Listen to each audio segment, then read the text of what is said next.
मेरे साथ हैं अंबेडकर समाज पार्टी के राष्ट्रीय अध्यक्ष भाई तेज सिंह जी। आइए जानते हैं आज जो है आर्टिकल 370 35A को जो है 2 साल पूरे हो चुके हैं। ये बिल जो है मैं बता दूं आपको 5 अगस्त 2019 को राज्यसभा में लाया गया था और इसको 9 अगस्त को पास किया गया था। सर क्या कहेंगे, आज 2 साल हो गए हैं। देखिए, जो आर्टिकल 370 था, 370 एक समझौता हुआ था। पहले कश्मीर, जम्मू कश्मीर भारत का हिस्सा नहीं था, एक अलग राज्य था, एक अलग रियासत थी और उसके रियासत के मालिक थे राजा जो थे उनके हरी सिंह जी, डॉक्टर करण सिंह के पिताजी। उन्होंने, उनको भी मुझे बताया गया कि उन्होंने ये रियासत 70 लाख रुपए में खरीदी थी किसी और से। तो वो हिंदू राजा थे, प्रजा बाई एंड लार्ज वहाँ पर मुस्लिम थी। तो जब देश आज़ाद हुआ तो वो भी जम्मू कश्मीर आज़ाद था, एक आज़ाद रियासत थी, भारत का हिस्सा नहीं था, पाकिस्तान से भी कोई लेना देना नहीं था। तो उसमें कुछ दिन बाद कुछ कबायली लोगों ने वहाँ पर लूटपाट के जरिए जब वहाँ परेशान करना शुरू किया कश्मीरियों को, तो वहाँ की सरकार ने भारत सरकार से मदद मांगी कि तो रोज़ हमें आएंगे, लूटेंगे, तो हमारी इनसे सुरक्षा करें। तो भारत सरकार ने पूरी उनको खदेड़ दिया और जब खदेड़ दिया तो फिर बार बार आना उनका आदत बन चुकी थी लूटपाट की। तो तब जम्मू कश्मीर की जो रियासत थी, हरी सिंह जी और भारत सरकार के बीच में एक पैक्ट हुआ कि ठीक है, हम भारत के अधीन रहेंगे और लेकिन आपको हमारा स्पेशल विकास के लिए, विशेष विकास पे आपको ध्यान देना पड़ेगा। दो उनकी शर्तें थीं कि भाई हमें स्पेशल दर्जा दिया जाए, स्पेशल राज्य का दर्जा दिया जाए, स्पेशल सुविधाएं मिलें, क्योंकि यहाँ ज़्यादा खाने कमाने का तो कुछ है नहीं, पहाड़ हैं या जंगलात हैं। तो उसी पैक्ट के तहत, जिस पैक्ट से जम्मू कश्मीर भारत का हिस्सा बना था, उसी पैक्ट की एक शर्त थी आर्टिकल 370 जो संविधान में डाली गई थी। तो उसके मुताबिक उनको स्पेशल स्टेटस मिला कश्मीर के लोगों को। और एक आर्टिकल 335A जिसके तहत एक शर्त और उन्होंने लगवाई थी, वो उन्होंने राजा हरी सिंह ने, क्योंकि वो समय राजा थे उस रियासत के, उसके जम्मू कश्मीर रियासत के वो राजा थे। तो उनके अनुसार एक शर्त और लगी कि भारत के किसी भी राज्य का व्यक्ति या दुनिया का कोई भी व्यक्ति यहाँ इसमें जम्मू कश्मीर में ज़मीन नहीं खरीद सकेगा, ज़मीन ट्रांसफ़र नहीं होगी। तो दोस्त, ये शर्त तो कोई बुरी नहीं थी। अगर मैं किसी के साथ अपने आप को विलय कर रहा हूँ तो मुझे मेरी शर्तें तो कुछ सामने वालों को माननी पड़ेंगी, या सामने वालों की मैं कुछ शर्तें मानूंगा। तो ये शर्त थी। और एक और उसमें तीसरा क्लॉज एक ये भी था कि 10 साल के अंदर भारत सरकार ये जम्मू कश्मीर में रेफरेंडम कराएगी, मतलब वोटिंग कराएगी कि जम्मू कश्मीर के लोग भारत के साथ रहना चाहते हैं, आज़ाद रहना चाहते हैं या किसी और के साथ रहना चाहते हैं। लेकिन भारत सरकार, नेहरू की सरकार ने, इंदिरा गांधी की सरकार ने, राजीव गांधी की सरकार ने और अब तक किसी भी सरकार ने वो रेफरेंडम नहीं कराया। हालांकि मैं जाता हूँ, मेरी पार्टी भी वहाँ पर है और आज पूरे कश्मीर में हमारी पार्टी ब्लैक डे मना रही है। इसके विरोध में ब्लैक डे क्यों मना रहे हैं? खुश नहीं है आपकी? हाँ। 370 जो है वहाँ पे इसको मतलब आर्टिकल आया, 35A आया, अब हम ज़मीन भी खरीद सकते हैं, बेटी बहन का ब्याह भी हो सकता है, शादी भी हो सकती है। पहले ऐसा नहीं होता था सर। नहीं, पहले शादी होती थी, कौन कहता शादी नहीं होती थी? कश्मीरियों के साथ शादी होती थी। ये तो शादी तो म्यूचुअल अंडरस्टैंडिंग है, उससे देश का, उससे नहीं। जब एक अमेरिकन लड़की इंडियन से शादी कर सकती है तो कश्मीरी लड़की इंडियन से शादी क्यों नहीं कर सकती? या कश्मीर का लड़का भारत के नहीं, तमाम ऐसे एग्जाम्पल है कि उन्होंने शादी की है। सवाल 335 और उसका था, रेफरेंडम का था, जो इस सरकार को कराना चाहिए था। और कश्मीर तो बाकी पीसफुल, कश्मीर से ज़्यादा पीसफुल नहीं था। ये जगमोहन प्लान के तहत जगमोहन को गवर्नर बना के भेजा कांग्रेस ने 1984-85 में, और वहीं से सारी फसाद, जगमोहन ने सारी फसाद वहाँ खड़ी कर दी।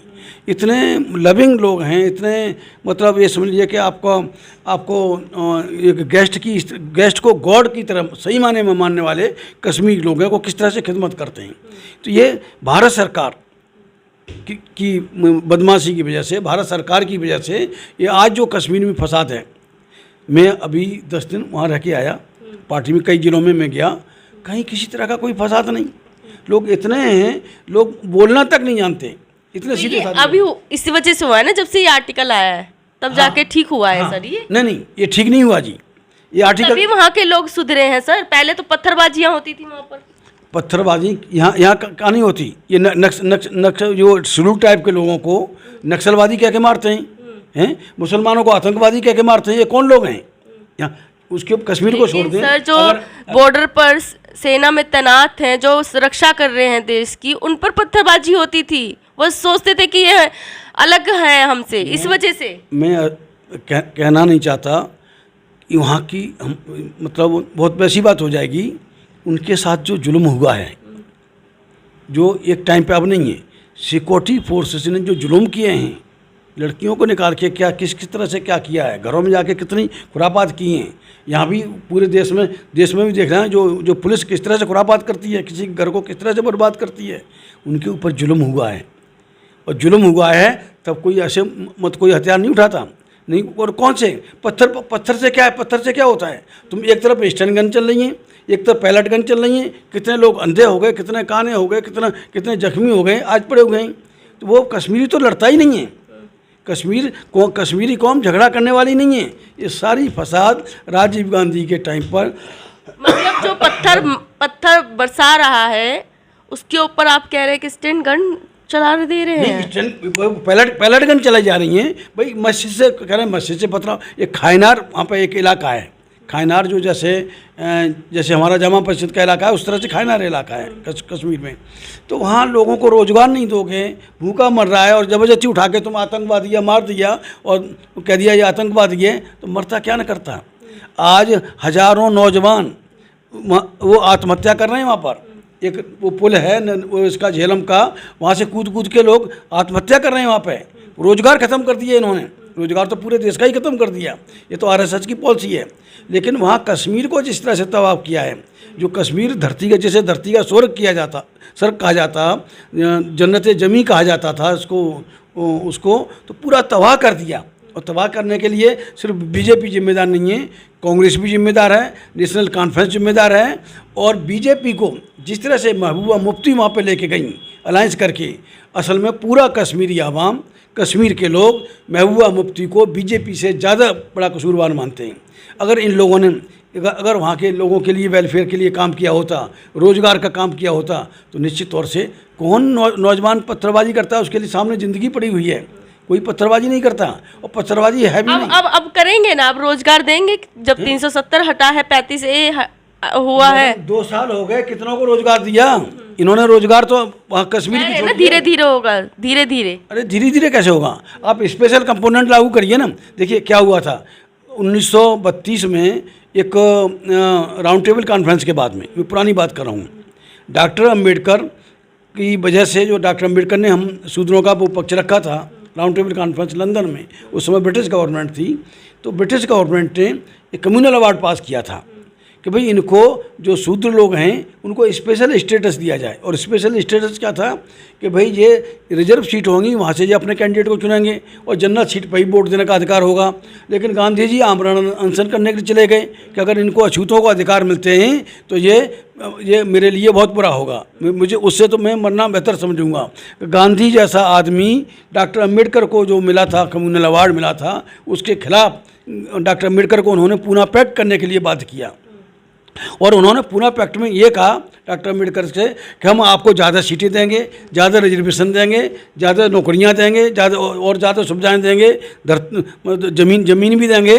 लेकिन गांधी पूना पैक्ट पर दस्तखत होने के बाद में ये मुकर गए, गांधी नेहरू मुकर गए।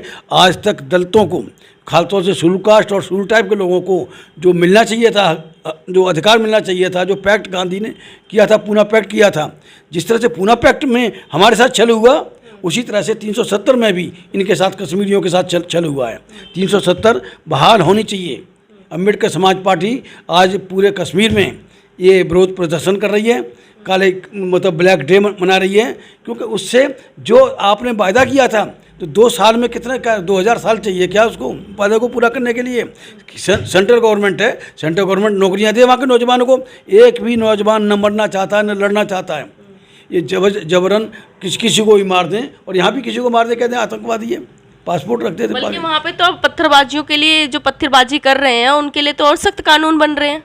मैं सख्त कानून कहाँ कौन सा सख्त कानून बन रहा है? कोई पत्थरबाजी नहीं है मैडम, कोई मैं आपको ले चलूँगा, ये सब मीडिया की क्रिएशन है। हाँ कुछ है, इलाका है, कुछ लोग हैं, और वो भी इनके पाले हुए हैं, वो भी भारत सरकार के पाले हुए हैं।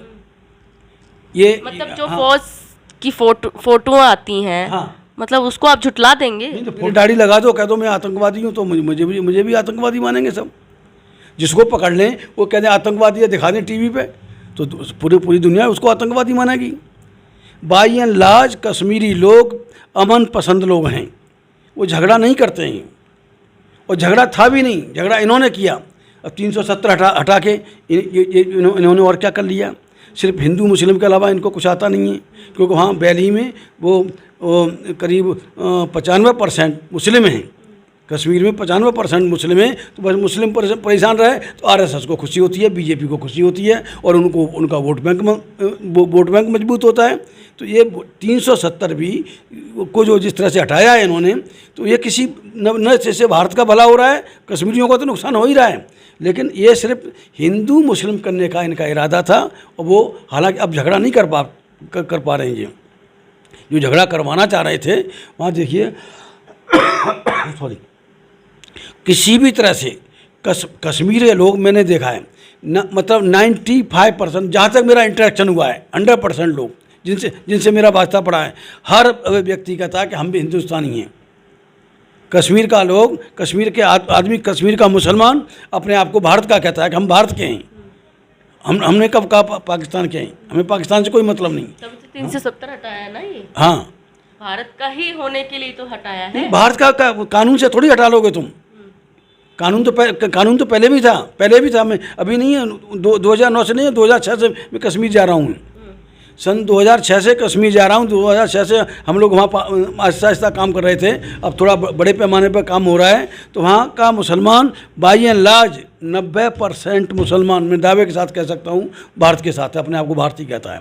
एक भी नहीं मिला जिसने कहा था कि हम पाकिस्तान के साथ। आप ये चाहते हैं कि अलग से संविधान हो, अलग से मतलब कानून प्रक्रिया बनी जाए, अलग से झंडे बनाए लगे जाएं वहाँ पे? आप ये नहीं चाहते कि वो हमारे ही उसमें भारत में जब ऐड हो चुका है, तो ये बहुत हर्ष की बात है ना सर? नहीं तो जब भारत के साथ ऐड हुआ था तो शर्तें भी तो थी, शर्तें क्यों नहीं फॉलो की? रेफरेंडम क्यों नहीं कराया इन्होंने?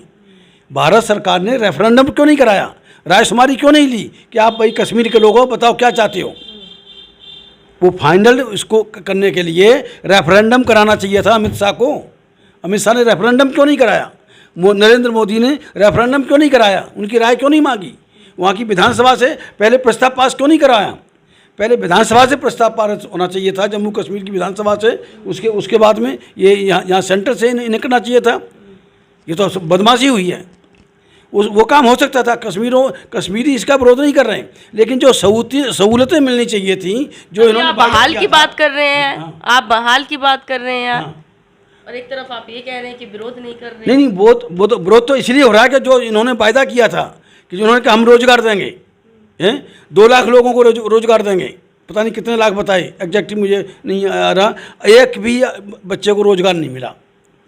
अगर कश्मीरी लड़का रोजगार का तो सर कहीं भी आप जाइए, कथनी और करनी में बहुत फ़र्क हो रहा है। ये सरकार की जिम्मेदारी है, ये सरकार की जिम्मेदारी थी कि जम्मू कश्मीर हमारे भारत का अभिन्न अंग बना था। उस टीटी के तहत, उस पैक्ट के तहत, उस पैक्ट को क्यों नहीं फॉलो किया? मैं नहीं कहता कि भाई कि आपने 370 हटाना चाहिए था, लेकिन उसका प्रोसीजर था। पहले वहाँ की विधानसभा से पास करवाना चाहिए था इनको, मतलब कश्मीरियों की राय लेनी चाहिए थी, इन्होंने रेफरेंडम कराया, मशवरा लेकर के इसको करना था, जो भी करना चाहिए था। लेकिन ये तो जो क्रिमिनल मेंटिलिटी के लोग होते हैं, जो क्रिमिनल मेंटिलिटी के लोग हैं, वो तो सब ऐसे बदमाशी से करते हैं, हर जगह बदमाशी दिखाते हैं। वो चाहे अमित शाह हो गृह मंत्री, चाहे नरेंद्र मोदी हो, इनकी जो क्रिमिनल बैकग्राउंड है, तो वो हर जगह इनकी किसी भी काम में, सीधे काम में भी ये बदमाशी दिखाने से बाज नहीं आते। अब आपकी पार्टी लास्ट में क्या? हमारी पार्टी अगर सत्ता में आती है, और निश्चित तौर से हम लोग वहाँ पे आएंगे, तो निश्चित तौर से ये 370 हटना चाहिए, 370 लागू होना चाहिए दोबारा से, 35A लागू होना चाहिए।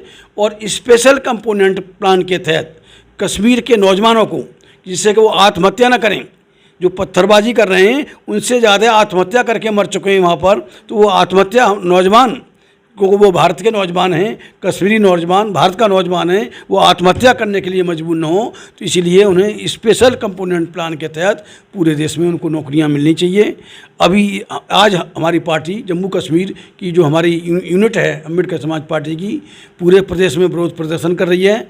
आज हम सिर्फ आपसे बात कर रहे हैं, अगर इन्होंने 370 बहाल नहीं की, कश्मीरियों को रोज़गार नहीं दिए, उनका वहाँ पे अमन चैन बहाल नहीं किया गया, वहाँ का जो टूरिज्म इंडस्ट्री है उसको बहाल नहीं किया गया, तो निश्चित तौर से आने वाले समय में अम्बेडकर समाज पार्टी पूरे देश में 370 के लिए, 35A के लिए और कश्मीर की आवाम के लिए पूरे देश में अम्बेडकर समाज पार्टी आंदोलन करेगी। ठीक है सर, हमसे बातचीत करने के लिए आपका बहुत बहुत धन्यवाद। तो ये थे हमारे साथ अम्बेडकर समाज पार्टी के राष्ट्रीय अध्यक्ष भाई तेज सिंह जी, जिन्होंने यही कहा कि अगर इनकी पार्टी आती है तो ये फिर से जो है 370 आर्टिकल 370 और 35A को बहाल करवाएंगे। और जहां तक युवाओं के रोज़गार की बात है उस पर भी ये बात कर रहे हैं जब इनकी पार्टी आती है तो। ऐसा है सर, रोज़गार। हाँ बिल्कुल, रोज़गार। ठीक।